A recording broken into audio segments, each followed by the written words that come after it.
Hey everybody, one another episode of Throwback Thursdays Let's Play. And we are coming in hot with a banger today. It is Warhammer 40,000 3rd Edition. This is something I've been intending to do for a long time. This is a game that I basically had been working towards in a series I did back on the main channel, which you can see most of the videos on here on Throwback Thursday, which is 40k Through the Ages. I started with Rogue Trader. We did a couple Rogue Trader games. We moved on to 2nd edition, did a couple 2nd edition games, and all through it, I carried my Flesh Tearers army, painting a new army basically for each edition of the game, and then expanding it through new units, kind of like you would have done if you started playing 40k back in the old days.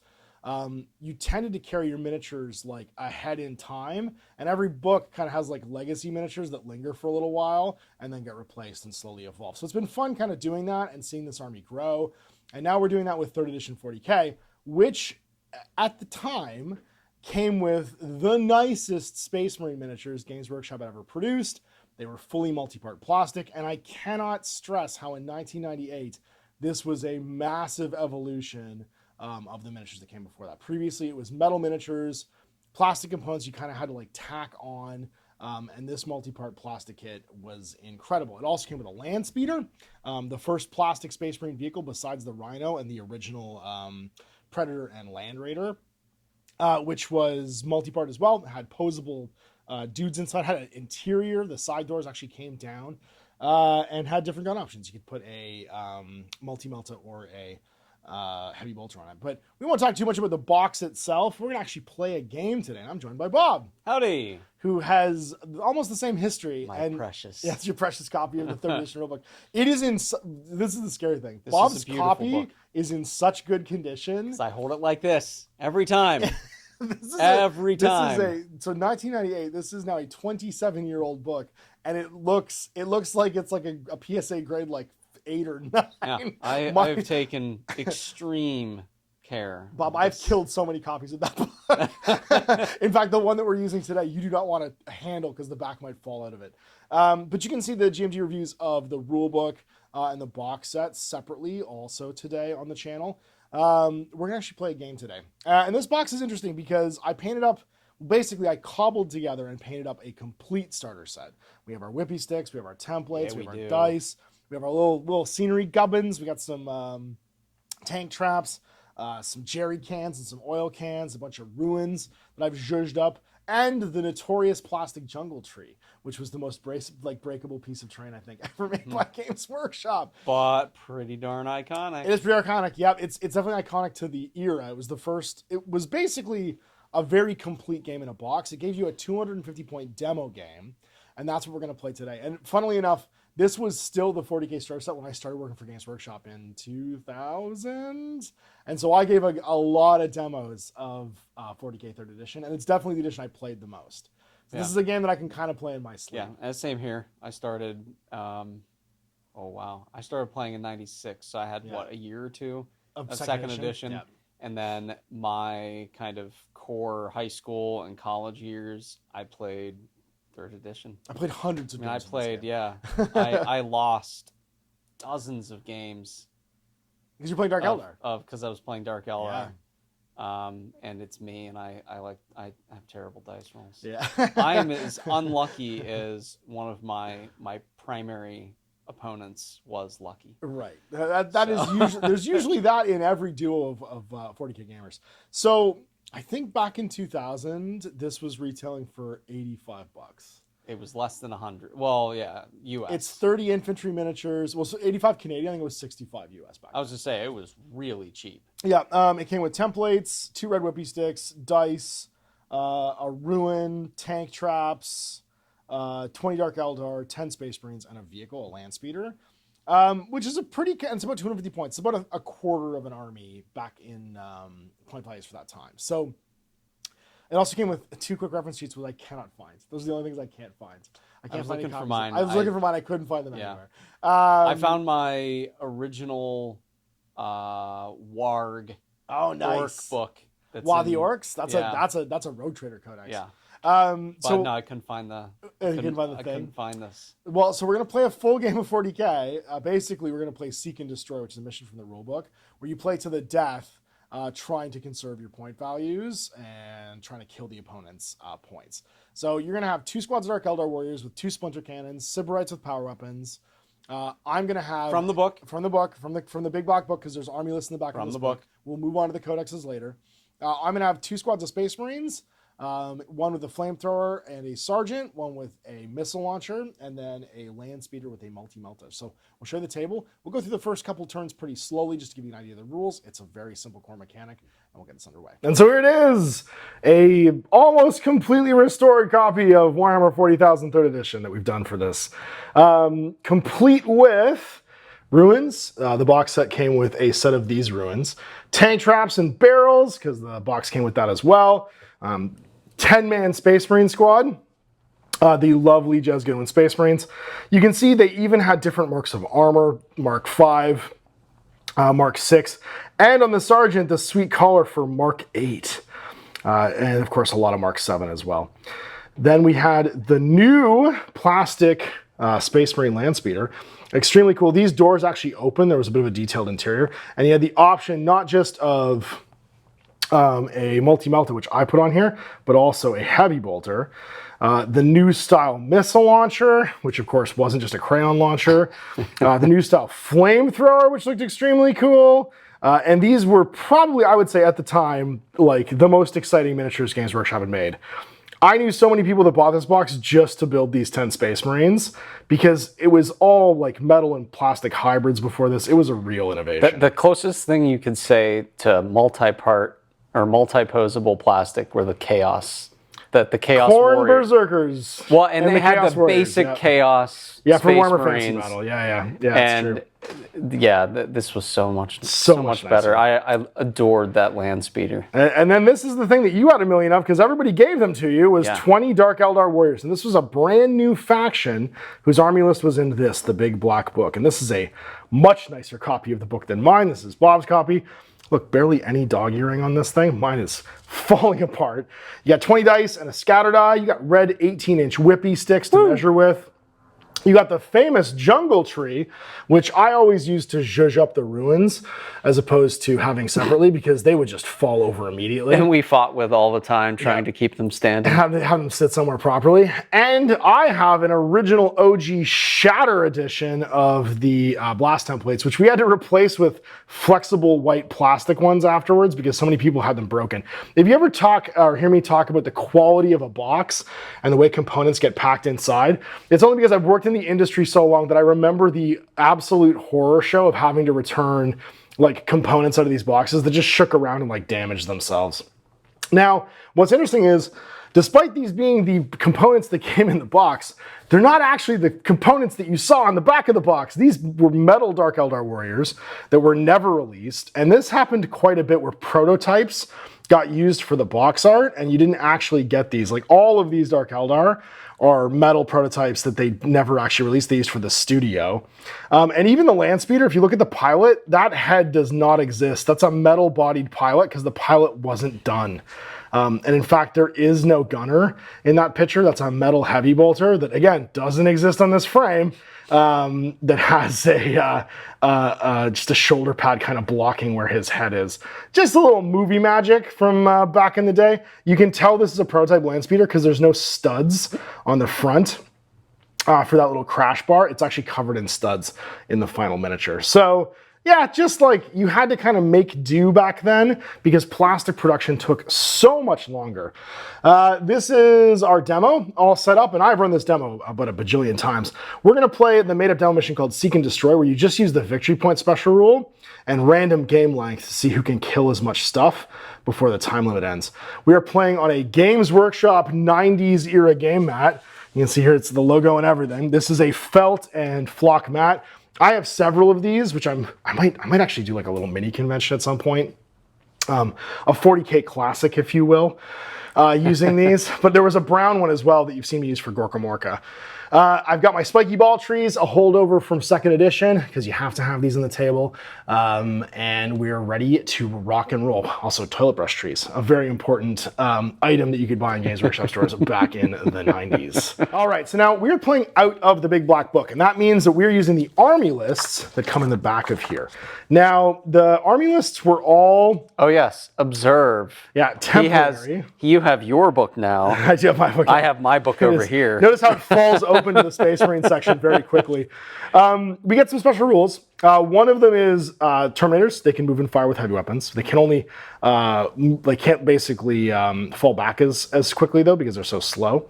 And they should know to fear. If you fall back into me, I always rally because I'm a Space Marine. And then combi weapons, just rules for using weapons that have a single shot. Got my little armory here of options. So you can see I've got a close combat weapon on my Sergeant and a bolt pistol that he comes with. And then my stat lines. On the Space Marine stat line, you'll notice there's missing something from Modern 40K across here. There's no movement values in any of these units. Everything moved based upon its class. And we'll get to that when we get to the actual demo. You got our vehicles, again, expressed differently. You had armor values to the front, side, and rear. And then your ballistic skill, which was what you needed to shoot with. The only difference was Walker's, that Dreadnought, he would actually have a weapon skill and a ballistic skill because he could fight up close, and a strength, initiative, and attacks. All of our guns were through here. So you can see my basic bolt gun, 24-inch range, strength 4, armor piercing 5, and rapid fire, which we'll talk to in the shooting phase. And the Dark Eldar, similarly, weapon skill, ballistic skill 4, strength toughness 3, but 5+ armor. So lightly armored troops, that's why we get 10 of them. For our forces today, I'm gonna have 2 5-man squads. This is roughly 250 points versus 250 points. It's 166 points worth of Space Marines, so 150 points for the 10 men, 10 for the missile launcher, 6 for the flamer, and then 65 for the land speeder with a multi-melta, and that puts us at 251. 2 squads of Dark Eldar, 80 each, with 2 splinter cannons, that's 100 each, so 200. And the Sybarites with power weapons are each 20, 1 more point, so it's 242 to take to the table. Now we're gonna set up. So we're gonna move our box out of the way here to the side. And we're gonna spread this terrain out and take our forces and deploy. So standard mission, 12-inch deployment zones across this 6-foot table. We're playing victory points, but we'll do it model by model and random game length, so we have to kill as quickly as possible. Key feature of this edition of the game is that most terrain could be considered almost like a cloud, an area of terrain. And it would give cover saves. Now, the all or nothing nature of armor in this game meant that cover was incredibly valuable. It was also usually difficult. So a ruin, for instance, would give you a 5+ cover save, but would be difficult terrain to move into and out of. Something light, like these spiky ball trees and ferns, would be a 6+ cover save, also difficult terrain. And then obstructions and obstacles, just difficult terrain, and cover if you're shooting over it. Would also be a cloud of terrain, and you can see 3 inches in every direction out of it. So models within 3 inches of the edge of a piece of area terrain could just ignore the walls and stuff like that. It was fairly abstract. Something you didn't get in the box set was the full standard mission loadout. I could probably... This is tattooed on the inside of my brain. This is the standard 4-star chart. This would remain the same basically until 7th edition 40K, where they offered something called Unbound that everyone hated until 10th edition came along and they just put it in and everybody stopped complaining. But basically you had to have an HQ and you had to have 2 troop choices. Now the box set came with the 2 troop choices for both armies, 2 5-man squads of Space Marines, or the 10-man squads of Dark Eldar. But you didn't get an HQ. They were required. After that, you could take an additional HQ, up to 3 elites, up to 4 more troop choices, and then 3 fast and 3 heavy. Now, the Space Marines do have a fast in the form of the land speeder, but we'll expand these armies larger, basically, as we go forward into a 500-point chunk by at least adding an HQ choice, and then probably some additional units. Playing a demo mission of Seek and Destroy. Our first thing that we have to do is kill victory points, and that means every model is worth its point value. If you've killed it, it'll add to a running tally at the end of the game. And then random game length. So starting on turn 4, we roll a die. On a 2+, we play a 5th turn. A 3+, we play a 6th turn, and on until the game ends. First thing we have to do is roll to see who sets up first, and we use strategy ratings for this. This game had a stat basically for your faction. Marines were 3, Eldar were 3, Dark Eldar were 2, where you rolled that many dice and picked the highest for deployment and for turn order. Now I got a 6, you got a 6, we're gonna roll off again. One house rule was if you did that and you tied, you would compare the next highest. That's what we number. did. Yeah. So I got 6s in that one, which means I get to pick sides. I'm going to pick over here, and you can deploy a unit first within 12 inches of the table edge. I'm Would happen in the following order: heavy support first, then troops, then elites, then HQ, then fast attack. As we don't have any heavy, we're both going to be doing troops first, and your 10-man squad is going to deploy right at the edge of this ruin. I would then counter deploy another unit of troop choices over here, and we go back and forth until deployment's done. Counter deploying over in some trees over here, I put down my sergeant squad, and then last but not least, we have the fast attack, which is my land speeder. I'm going to put it right here on the flank, blocked by this building. We got to roll using strategy ratings again. We get to see who goes first, and the game will randomly end. I got a 6, tier 5. So Space Marines seizing the initiative and going first on turn 1. Brings us into the 3 phases of the game. This is a real simple game. We've chosen a scenario, decided attacker and defender, chosen an army, randomly determined our mission, well, we picked one this time, and we followed our setup instructions. Now we go into the first turn's movement phase. Movement's real simple. Infantry moves 6. They can assault 6. Cavalry moves 6 and assaults 12. Vehicles can move 12 but can't assault, neither can fast vehicles, which move 24. Walkers can walk 6, assault 6. Bikes can move 12, assault 6, and jump packs can move 12 and assault 6. Now, as all of my guys are infantry or a fast vehicle, most of my movement will be 6 inches. I'm in the open here with these Marines. Again, you might ask, can I run? I sure can't, because that doesn't exist in this game. I'm just walking 6 up to this building, trying to keep in the shadow of cover.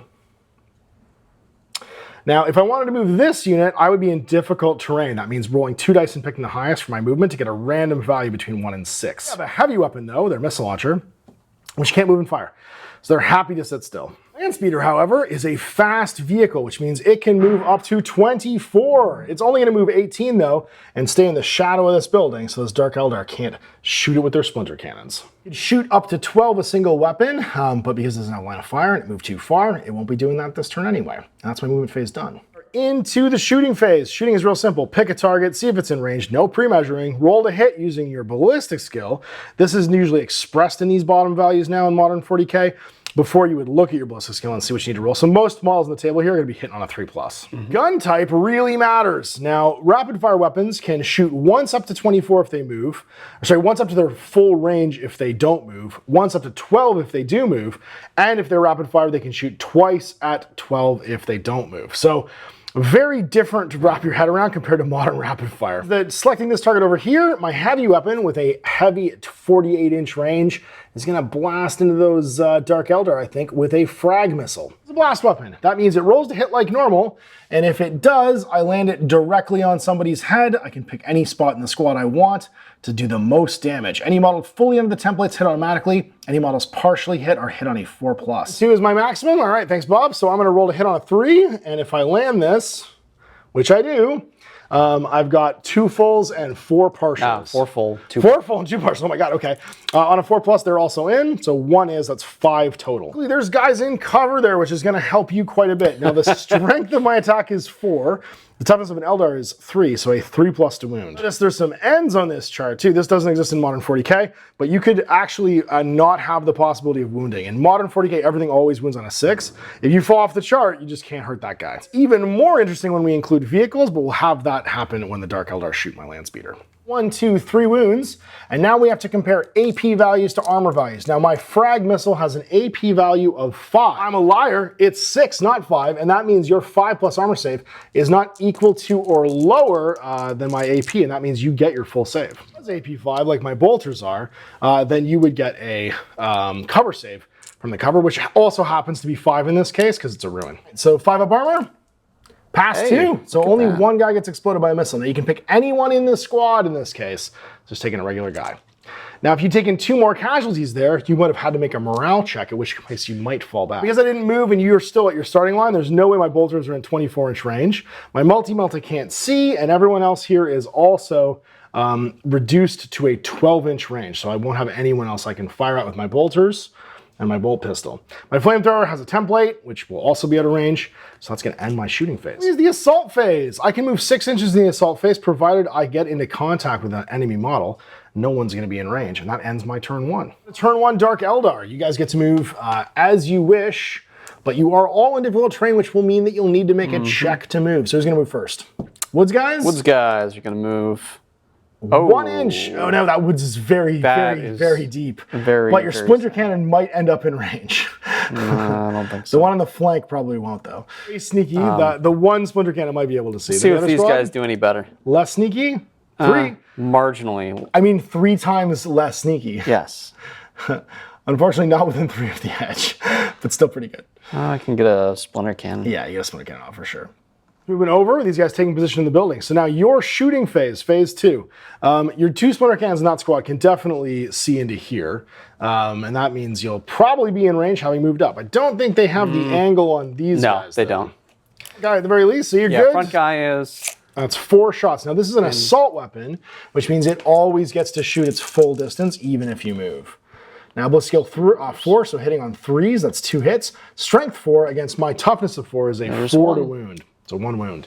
Now the AP of a splinter cannon is 5, and my armor save is a 3+, meaning I will get my full save against this attack. And I pass. No pre-measuring, but you might be in range with that splinter cannon on the edge over there to take a shot into... Stay at the ruins. I think they're probably equidistant. Yeah, try and hit him. 24? Not quite. Nope, not quite. Yeah, it's just going to be out. All right, so that's going to end your turn. Move, shoot, assault. Nobody took any casualties enough to do any fallbacks, so we're going to move on to turn 2. And that's my movement phase again. Now I'm entering this ruin, so let's see if I can get in there. I can go 5 inches. So these Marines hurdle, or probably just actually run directly through this tank trap. Yeah. They just body it like Titus in Secret Level. Just crushing things on the way by. And you can move up and over the same distance, which means these guys can hurdle and spread out into the building. You guys will sit still once again, and then my land speeder is going to peek out to see that Dark Eldar squad, but remain what's called hull down, which means even though this would be important if you had a weapon that was strength higher than 4, it means that you can only cause glancing hits against a hull down vehicle. Phase is over. Shooting phase. This squad, once again, unable to probably see with most of them. A couple of the guys up top can, but only with a 12-inch range. Won't be able to shoot just yet. These guys in the back, you did move forward, so we're going to take another shot with that missile launcher with a frag missile. See where we can land it. Probably... yeah, over him. So 1 full and 4 partials. 1 and 4. All right. Do I land it? I don't. So it just goes off to nowhere. No scattering for blast weapons, only for ordnance. And then am I in range with my bolters? Because that splinter cannon was. So someone's going to be shooting back. Well, we'll see how many shots. Once again, ballistic skill 4, so 3s to hit. 1 hit, and then a strength 4, toughness 3, so a 3 to wound. I wound. Now this is AP 5, but you will get your cover save for being in a ruin of a 5+. Nope. No, so no one goes down. Now you take your casualties, or your morale checks based on the current number of guys in the squad, but that's not 25% again, so no fallback check. Not least, my multi-melta on this land speeder, it moved less than 12, and less than 6 even, so it can fire all of its guns. It only has a multi-melta pressure cooker, and that means I'm gonna be firing it on a 3+, with bliss skill 4 against just a regular Dark Eldar warrior. Hits. Strength 8 and toughness 3. Now this would actually trigger an interesting rule in this edition called instant death. If you have multiple wounds, these guys only have 1, so it doesn't super matter. But if you get wounded by something that's twice your toughness, you just get vaporized by it. So if these guys were multi-wound models and they fail their cover save, they would just die. Anyway, it's going to wound on a 2+ because obviously this is a very powerful gun. It does, and you get your cover save of 5 because you always get a cover save regardless. Jump behind the building. My AP of 1. No, so one guy gets melted. He's going to die because he's the obvious guy standing in the obvious, open. like, huh? So that's 2 casualties out of 9, which means I still haven't caused a morale check. And that is the end of my shooting phase. Assault phase, once again, no one's within 6, so we're not going to be making any charges. And that's going to end my turn 2. On to the Dark Eldar turn 2 phase. All right, I'm going to try to... let's do better. Actually do better here. Come on. They found the secret to secret paths. It's 3 times better. It's something. This is a very dark and dangerous wood. These are very indoorsy elves. There aren't trees in Komorra. In Komorra, yeah. In the lightless, sunless city, I don't think there's a lot of plant life. Maybe some fungus. The Underdark, it doesn't have a lot. Ugh, it smells like Exodites. I hate this place. It smells like Pathfinders and Rangers in this gross woods. Guys. All right, these guys, I still feel like they... if you don't move, you can shoot I still feel like they're in a decent enough position that they don't need to move. So they're going to stay put. With shooting phase? Shooting here at the Marines there. Now, unfortunately, all your guns got to shoot the same target. Yep, so... that means splinter rifles and splinter cannons, but you can only kill what you can see, which would be these 2 guys up top. And it's unlikely I'm going to kill them both. Yep, but you can shoot full range. Right, I get 1, 2, 3, 4 splinter rifles, so that's what we'll do first. Again on 3s, and then strength 3, so 5s to wound. 5s to wound, nothing? Nope. And then 8 shots with the cannons.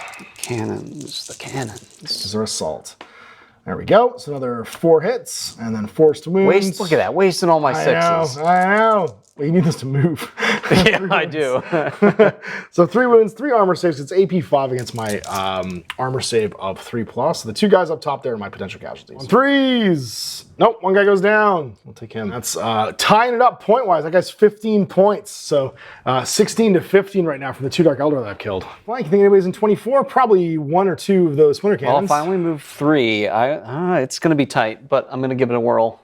Okay, go Splinter Cannon-wise. Who are you going to shoot at? I'm going to shoot at these guys, I think. Maybe. No. No, I'm not. Should I have picked them? Yeah, I should have. Whoopsie. And that is not a fallback check because I need 1 more Marine to die. Correct. Top of 3 now. Movement phase for the Marines. Well, let's get moving through this woods. Come on, boys. Take a casualty. Do it for Brother Fangwinor. Nah, they're mad now. They're only moving 3. So moving 3 through the building. Getting up on the wall here. I don't think we're quite close enough to be able to take a shot just yet. But we're really just trying to deliver that flamethrower. Yeah. Which is 20. Get him in there, which is gonna cook that whole team if I can. Zip over here, hull down behind some woods. Support squad will sit back once again. Let's start with that missile launcher. We're gonna put it into, I'm gonna say the back. No, you're out of range, so we'll go over here where my bolters are still in range.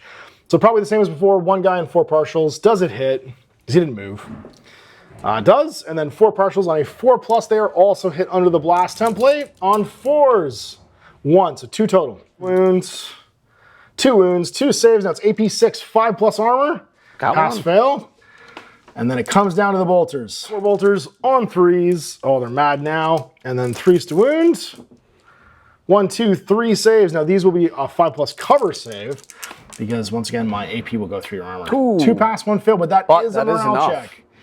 And you'll be making on the leadership of your Sybarite, who is leading that squad, because he probably has a better stat. All right, so then on 8 or less on 2d6, you pass a morale check, which you do roll a 1. Doesn't matter what that other die is. And that means they don't fall back. If they had failed, they would run away 2d6 and be forced to rally as long as they're above half strength. I have to make 1 morale check during a turn, so even if I cause more casualties now, they're not going to fall back. Let's see if I can pop off any more shots with my bolters. I got 1 guy in range and a pistol. Oh, no. So just the Sarge and his friend. It's only 2 shots, though, because I can't rapid fire. Yeah, but it's a Splinter Cannon. 3s. They both hit, and then on 3s I wound, and they both wound. Now, unfortunately, I can only kill guys in range. That means just wants to murder you. Come on. On 5s. No. So down he goes. You lost Splinter Cannon. Models in range, line of sight. Okay, then last but not least would be my Multi-Melta. It'll take a shot at that squad as well. It hits. Wounds on a 2, it does. You get a cover save on a 5. Nope. And you lose 1 more. Awesome morale check for the turn, which means they're not running away. It would be very bad if they did now, because they would no longer be able to rally. 3. They're backing away with these other Dark Elder. So we're gonna run away. Yep, going 3. Man, I don't think I've gotten. Well, it will get you out of line of fire of these guys. The Splinter Cannon shooting me. Yeah, I think I'm gonna put some distance fire over there. on there. Smart. And then I'll stay put. I like where I am because I've got. I know I have range here because. This is true. Yeah. You guys are elevated now, so you can see the whole squad. I moved, so I think it does me no. Just the right. Only the no harm to fire. I'm gonna just for giggles. I'm gonna put a shot at the land speeder because it's worth a lot of points. It is. Yeah, 65. You kill it. So 3s to hit. Now this is where we have to talk about armor values. So you've shot it in the side arc. Now a Space Marine land speeder is front, side, and rear armor 10. It's also open topped, but Space Marines ignore the open top rule because they are vehicles. They're wearing power armor and they don't care. Normally you get +1 to damage rolls against an open top vehicle, but these guys don't. So now you have to try and equal or beat my armor value by rolling a dice and adding your strength. In this case, your strength 4, so 6s will cause equals, and those are glancing. Let's see all those 6s this time. No, so close. No glancing hits this time. I did get some 5s. So those 5s or 6s would be a great turn. And then squad 2. And then here, this squad's going to fire at them. Let's confirm who all has range. So whoever's in 24 inches, do them first. So these back 2 are not in range. These 2 goons. So that'll be 5 guys now with splinter rifles that can fire at the tactical squad. Now they can fire once up to their full range because they didn't move. Hitting on 3s, both skill 4, and then wounding on 5s because I'm toughness 4. Ooh, 3 look at wounds that. and 3 saves. It is AP, I think 5 for a It's splinter AP. rifle. Yeah, it's AP 5. Maybe 6. No, But then I they're have all- I think they're all AP 5. All the splinter weapons, that's right. I have a 3+ armor save, so 3s to save. I lose all 3. Whoa! So I'm gonna keep my flamer for obvious reasons. And these guys are all gonna die. Immediately a morale check at the end of this shooting. So you can try and finish him off first, and then he's gonna see if he runs away. Yep. So here's 8 the shots from splinter cannons. big scaries. Oh man. That's a hit. Yep. And then forced wound, strength 4. AP wasted 5. 6s. I know. Oh, Well, I think you're gonna waste the squad right now. but 5 saves. Yep, 5 there we saves go. on 1. There we wound. go. Can the flamer stick the landing? He sure can. He sure can. He's an absolute hero. he is so mad right now. However, he needs to pass a leadership test or fall back on leadership 8. He fails. His sergeant would have passed. So now he is going to fall back, but Space Marines rally. immediately rally at the end of a fallback move. So he goes 6 back to here, and he's kind of out of the game, but he's like just seething. And rallies automatically at the end of the movie. He's like, "You dicks." You could just So hide mad. him there because he's worth points, That's right. Just have right? him camp And out. just hide him there safely. Absolutely. You mean like these cowards are doing? Movie terms, he would just ride the land speeder over, would go pick him up, and then they just drop him in the middle of the Dark Eldar. See, it's only All right, we're doing it. So that's the movement phase, the shooting phase, and the assault phase done, because no one's within 6, so it's on to turn 4. And this could be the last turn of the game. So movement phase. Well, I'm not a coward. I'm going to start moving again. He's so mad. He's going to run the same distance back that he just fell. These guys are going to sit still, and my multi-melta is going to fly 12 inches over to here to menace that squad. Hack, so I can't do much here, but I am going to try and shoot that missile into that nicely 3 clumped hits. up unit of dudes right there. And it's going to land, so all 3 of them get hit. Now, it'll be wounding them on a 3+. Only 1 gets wounded, though. I only need 1 to make a fallback check. yeah. Fail. So 1 dies. So that's immediately a fallback So check. it'll be the red shirt, Yep. The last of the unimportant dudes. the guy that doesn't have something. Yep. And And an then 8. an Now 8. you are below half, which I means your fail. leadership is -1. So you're going to fall back 2d6 I guess I can roll it over here. and go Oh, 11 goodness inches. gracious. However, you do get 1 final chance to rally if you're above half of the table edge. You're not. Oh, I'm still on the table. I'm within half an inch. There you go. Well, I guess that means my multi-melt is going to shoot this other squad on a 3. And then wound on a 2. So 1 cover save of 5+ for that wood. Nope. Yep, so 1 more hit dies. Assaults to make. So we are on to bottom of 4. Dark Eldar, what are you going to do? Looking grim. A unit that's above half can attempt to rally. Now these guys, however, are below half strength, which means even when they hit the table edge and would normally be allowed to rally, they're just going to take off and run. You also can't rally if the enemy's within 6 inches of you, so you can actually escort people off the table. Rhinos were really good for doing this. Yeah, they were. And so were Raiders when guys would fall back. Now, that means you've got 1 squad remaining. You really want to kill the land speeder, I think. It's worth the most. It's the easiest to kill right now. Right. The only problem is that all the splinter rifles can't do anything to They it. can't, but you have 8 chances to glance it. So I'm still going to do that. Just No movement? Just gonna shoot? No movement. I'm just going to sit still. I like where I am. And your splinter cannon, And we're the gonna do absolute some- bejesus out of me. And hope for the best. Well, that's a good roll to hit. If you is get that good. again, now you get strength 4 against Oh, 3 6s again. against armor 10. If you get those 6s again, you can do some damage here. Hey, oh my God, you there did. we Okay. go. So now the thing with this guy is, if he's immobilized or destroyed on the result, I'll show you the table here. I need what, a 4 or A 1 and 6? 2 are crew shaken, which means can't shoot. A 3 is crew stunned. A 4 is immobilized, can't move for the entire game. Weapon destroyed is on a 5. 6 is vehicle destroyed. Yes, I want a 4 or If I was 6. opened up, I get +1. And skimmers die on an immobilize. So if you get basically a 4 or a 6, I'm dead here. You got the 4, you got immobilized. So down he Success. goes. So he crashes into the building and is destroyed. Immobilized vehicles and destroyed vehicles become terrain. So we'll put a little batten down to mark that guy being destroyed. And that was a great shooting phase. No assaults, so it's back to me. Unless you don't roll a 2+. On a 2+, the game ends, and that might just be victory for the Dark Eldar right there. No, the game keeps going. Turn 5. Movement. The flamer's coming for you, buddy. It's happening. He's only going 3, but he's loose now. He's out of cover. He's going to move up this turn with these guys too and just kind of forgo our turn. We're only going 2. But I want to try and get some of these bolters in range. I don't need the cover. Doesn't do anything for me. Your turn 5. All right.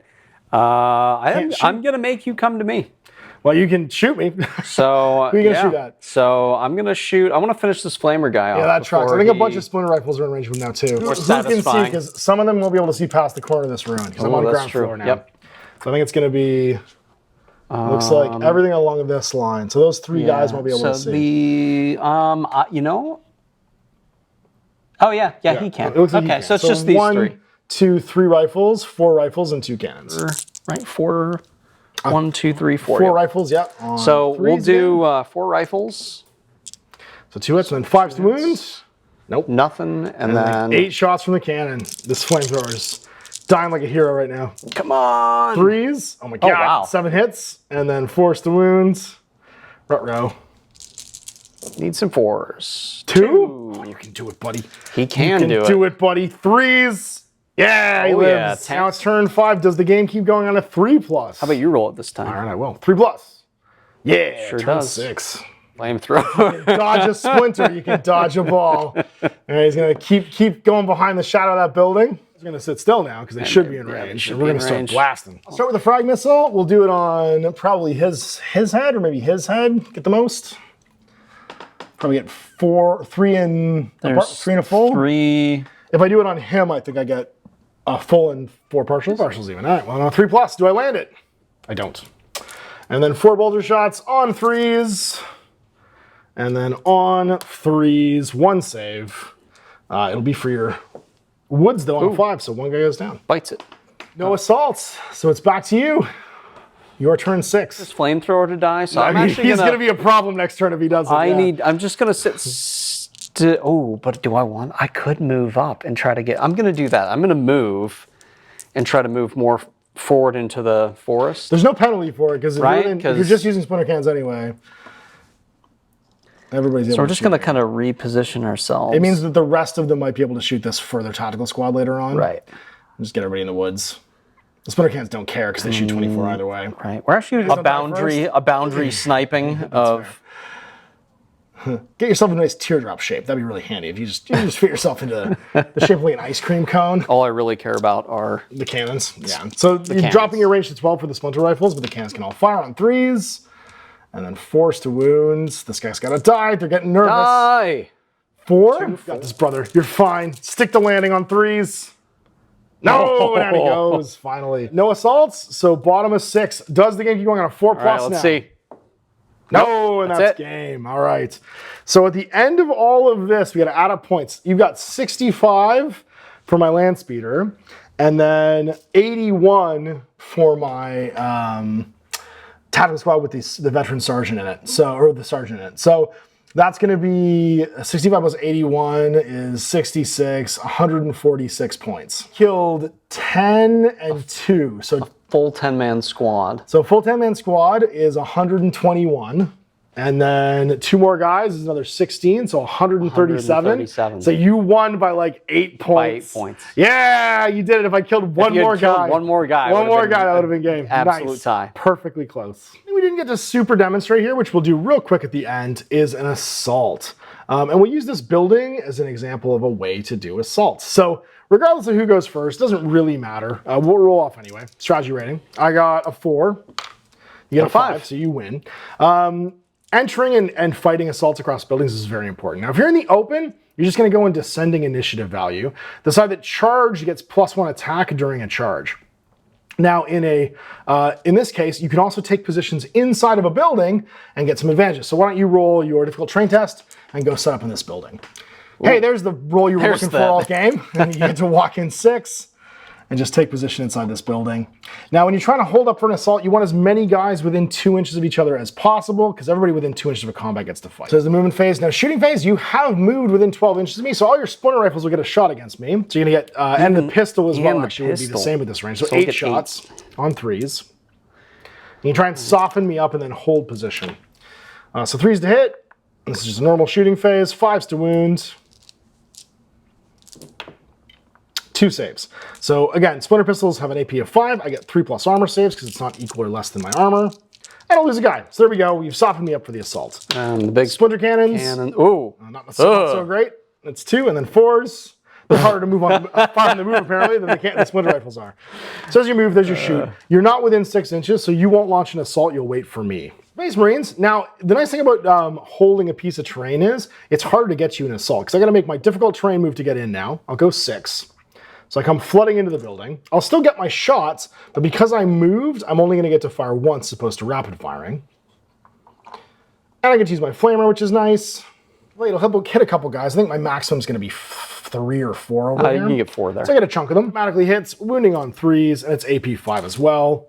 So 3 guys just get nuked. They don't get cover saves because it's a template.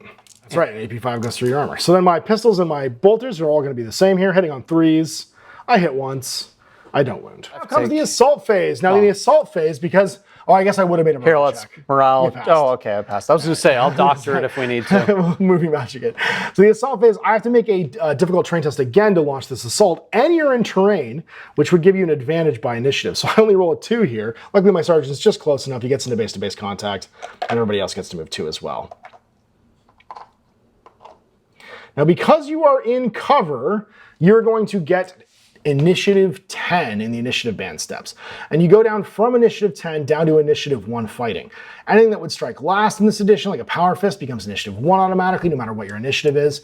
Otherwise, you fight in initiative order. These guys have frag grenades, which means they will cancel the initiative bonus for being in cover. So even though these Dark Eldar would be initiative 10 against anybody else who isn't so armed, we have to fight in normal initiative order instead. Dark Eldar are still super fast, all initiative 5, which means they go first.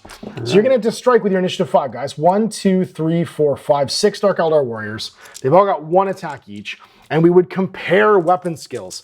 So 4 against 4 is a 4+ to hit. It's not a fixed weapon skill like in other editions. And a high weapon skill is also a defensive bonus. There's 2 hits. Okay, now your strength is 3 on your profile. My toughness is 4, so I got 1. And that means I make 1 normal armor save. Now I have to start with guys in base-to-base contact. So unfortunately, in this case, my sergeant's actually going to die because he was the only one that made it into base-to-base. All right, well, let me see if I can make it worth it. My Sybarite's going to attack now. He's got 2 attacks base plus 1. Extra weapon, that's right. So he's got 2 hits, weapon skill 4. And 5s are, and then 5s are power weapons. Power weapon, that's so right. I need 5. Nope. No damage, but power weapons completely ignore your armor save no matter what it is. Marines get to fight back. They have 3 guys, each with an extra attack because they charged. Weapon skill 4 against weapon skill 4, so hitting on 4s. And then strength 4 against toughness 3, so wounding on 3s when we cross-reference. So now 2 saves of 5+. 2 dead. Both die. So even though you killed my sergeant immediately, you took 2 casualties. And what we do is we count up, if you put the casualties on one side, how many wounds each side did in combat, and the losing side now has to make a morale check. Yep, And that's so I lost. Yep. I am not outnumbered. You're not outnumbered, and you're not below half. And I'm at half. Right. So I'm just at a -1, and no minuses at all. If you no minus. Yeah, just leadership 8. And you roll 10. All right, 10. So that means you're going to run away. So now, when you run, this is convenient too. And that, I promise, that was not movie magic. I really did fail. You get to roll a fallback check of 2d6, and I can choose to either sweep or follow. Now I'm going to sweep, which means I chase you instead of consolidating. I have to roll equal to or higher than this 9, and if I do, I destroy you. So you make your fallback move first. Well, I'm going to see if you I roll to see if I catch you. I don't with a 7, and I go directly after you 7 inches. Now, this is where the rallying thing becomes important. Now, because I'll be within 6 of you at the start of your turn, you're going to keep running away because you can't rally. And I drive you out of the building. Now, if we tied or if you'd passed your test, we'd both make piling moves 6 inches, and next turn we'd be locked in combat to keep fighting. And that's how close combat works. So we go, another Let's Play for possibly my favorite. I don't know if it's my favorite, but it's certainly my most played, well-loved edition of Warhammer 40,000. It is iconic, I think, not just from the art, but because the style of 40K took a very dark turn at that point. Mm-hmm. The books that were published during that time kind of informed the way 40K would go. The Dan Abnett books like Gaunt's Ghosts and the Eisenhorn trilogy. This is like a very important turning point in Games Workshop's history where they started to really identify like what Warhammer 40,000 was. So the plan going forward is I want to expand, because obviously the whole point of doing this, guys, is that we do it with period miniatures and period stuff.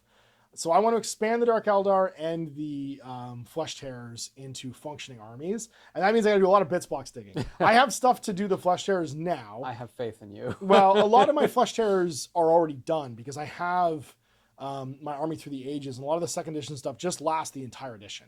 So like the Metal Terminators are the Terminators until 4th edition. Like they don't get redone until then. So I already have those done. I have a bunch of second edition units that are even in the Space Marine Codex that we can show off.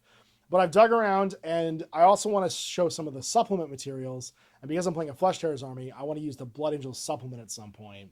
And that means I'm going to need Death Company, because that edition of the Blood Angels Codex really leaned into the fact that your army can just go crazy. And guys can join the Death Company beforehand. And like, if you rolled bad, there is a possibility that your entire army becomes one Death Company squad.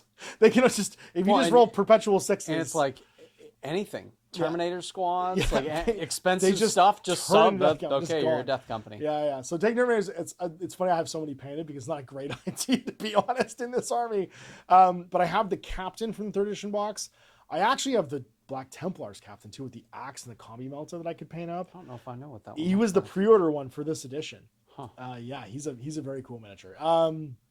He got remade recently as the new Plastic Marshal. They redid him. He has like the Maltese Cross axe and like the respirator, and he's bald headed. Oh yes, that guy. I have that guy. He was the Skulls program Space Marine Captain. If anyone remembers the Skulls program. I found a Furiosa Dreadnought, so I have that. I need to convert some Death Company or build some Death Company that are in 3rd edition plastics using Assault Squad Marines. I don't think I have. What I'd love to find, if I could find one, is the 3rd edition Lamarties. Possibly the worst miniature ever sculpted, with his harmonica and his TV antenna for a Corrosius Arcanum. I kind of want to. If anyone has one, I'll paint it. I will. I'll do it. I'll do it just for this series. Paint it in matte black so that we can't see it. Well, mostly because my Death Company from 2nd edition are too heavily armed. You only get a power weapon or a power fist if the sergeant leaves a squad, if you roll a 6. You don't get them otherwise. You just get a regular Death Company member. And I want to paint a regular chaplain as well. So chaplain, and I've got a scout squad to paint up right now, so I have a second troop choice from this edition. And those are the metal ones. Yeah, the metal right? scouts. I got the metal 2nd edition scouts. They're 4th edition of those plastic scouts. So I got plenty to do for the Flesh Tearers to bulk it out into 3rd edition. Probably the 3rd or 4th game you see will be the newer stuff rolling in.